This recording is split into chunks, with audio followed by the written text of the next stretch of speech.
The following text is taken from an article from the Listener magazine, from the 4th of October, 1973. In May and June 1973, the BBC broadcast on BBC One a dramatised adaptation in 5 episodes of the novel Scotch on the Rocks by Douglas Hurd and Andrew Osmond. This series was a thriller which depicts events mainly in Scotland at a time when the Scottish National Party after a general election had gained sufficient Scottish seats to hold the balance of power in Parliament. Glasgow gangs made use of for political ends, an explosives expert acting as undercover agent for the Special Branch, a senior member of the Scottish National Party secretly involved with foreign agents and arms smuggling, a Scottish Liberation Army under the command of a British Army colonel, were among the elements in the narrative. Each episode lasted about 40 minutes. The Scottish National Party complained to the Commission that they had been unfairly treated by this series of broadcasts.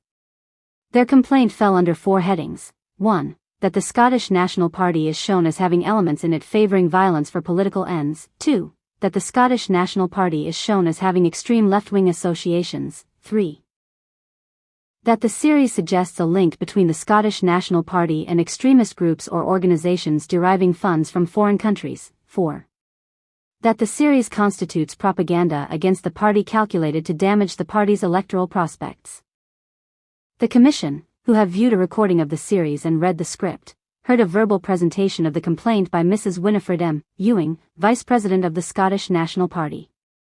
Mrs. Ewing emphasized the party's commitment to democratic methods and noted the action, e.g. the expulsion of members, which the party had taken to safeguard this principle. It was thus damaging for the Scottish National Party to be linked directly and by name with the violence of criminals and extremists. The first of the 5 episodes, which set the scene and would leave a persistent impression, had given rise to much of the complaint.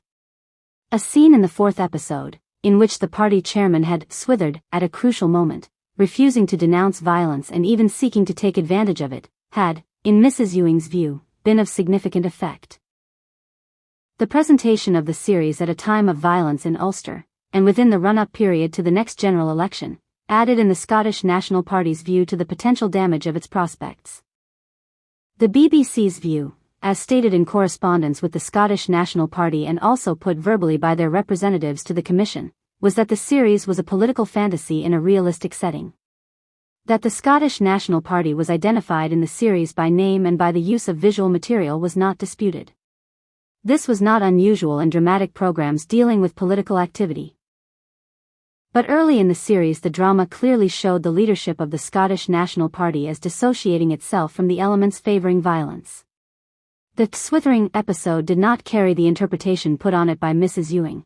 Given the existence of violence not caused by the party, the chairman was shown as taking political advantage of it, and this gave authenticity to the drama. Looking at the programme as a whole, the BBC believed viewers would be in no doubt that what they were seeing was entertainment, not a political tract. As to the timing of the series, the BBC discounted the suggestion that the Scottish National Party had been prejudiced either in relation to events in Ulster or in relation to the next general election.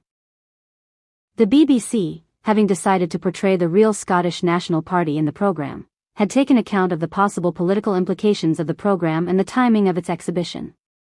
The risk which had concerned them was not, however, so much that of damage to the Scottish National Party as of being criticised for giving the party an electoral advantage from the emergence, in the story, of an independent Scotland with the chairman of the Scottish National Party as its Prime Minister. The Commission, having formed their own impression of the programme by viewing the whole series and having taken due account of the Scottish National Party's representations and the comments furnished by the BBC, have arrived at the following conclusions. The Scottish National Party included in their complaint the charge that the series constitutes propaganda against the Scottish National Party calculated to damage the party's electoral prospects. But in discussion with us they did not claim that the BBC deliberately designed the series for political ends. We accept the statement made by the BBC to the complainants and to us that the programme was conceived and executed as entertainment, and that the real Scottish National Party was not used in this political fantasy with the intention of causing either benefit or damage to that party. We do not accept the view, expressed in some of the evidence given to us by the Scottish National Party, that the BBC acted without forethought or recklessly in the sense of including a portrayal of the real Scottish National Party in this entertainment without considering the political implications.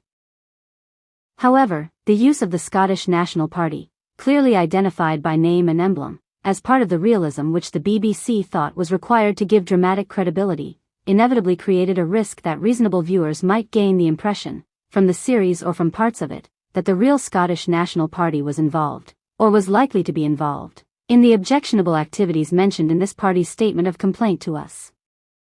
We consider that the first episode of the series would leave the viewer with an impression of the Scottish National Party being involved in violence. We are confirmed in this belief by some of the reactions of members of the public as revealed by the record of viewers' telephone calls kept by the BBC, and by letters to the BBC and the press after the first episode had been broadcast. We recognize the point made to us by the BBC that the dissociation of the party from violence is brought out as the drama develops in the subsequent episodes. But not all viewers will have seen all the episodes. Moreover, there is a notable exception to the dissociation from violence at the point in the later action when the party chairman is shown not only as unwilling to condemn violence but as condoning it and as being prepared to take political advantage of it. The scene in which the leader of the party goes very near to encouraging violence in order to assist his political ends is not to be found in the novel, and its presence in the script in our view seriously weakens the BBC's case.